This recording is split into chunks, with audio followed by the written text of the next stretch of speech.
Okay, students, so let us look at this question. Consider a sequence of 7 consecutive integers. The average of the first 5 integers is n. The average of all 7 integers is. देखिए यार, इससे तो आप orally भी कर सकते हैं, but let me explain you with the help of numbers.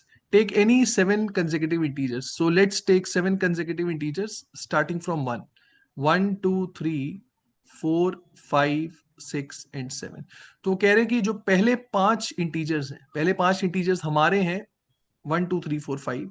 Obviously consecutive है तो मिडिल टर्म एवरेज होगा. तो कहने से एवरेज हियर इज 3.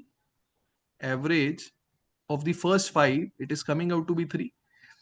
क्वेश्चन में पूछा गया एवरेज ऑफ ऑल 7. आप देखिए जो हमने 7 इंटीजर्स लिए उस केस में उन 7 इंटीजर्स की एवरेज क्या रही. 7 इंटीजर्स के केस में भी again middle term will be the average. So if I calculate the average of all 7, average of all 7 that is coming out to be 4. तो मतलब 5 इंटीजर्स की मेरी जो एवरेज आ रही थी वो 3 आ रही थी. सबकी एवरेज जो आ रही है वो आ रही है 4. तो कहने से there is an increase of 1. You can see there is an increase of 1. Average 1 से बढ़ गई. हाँ, तो पहले 5 इंटीजर्स की एवरेज n थी, तो सबकी एवरेज कितनी होगी, 1 से बढ़ जाएगी. So n+1 has to be the answer.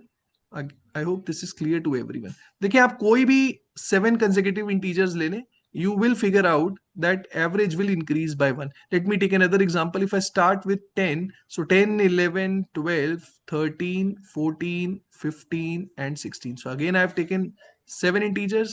पहले 5 की अगर आप एवरेज देखें, पहले 5 की एवरेज क्या आ रही है, 10, 11, 12, 13, 14. पहले 5 की एवरेज आ रही है 12. अगर आप सबकी एवरेज लेंगे, सबकी एवरेज विल बी 13.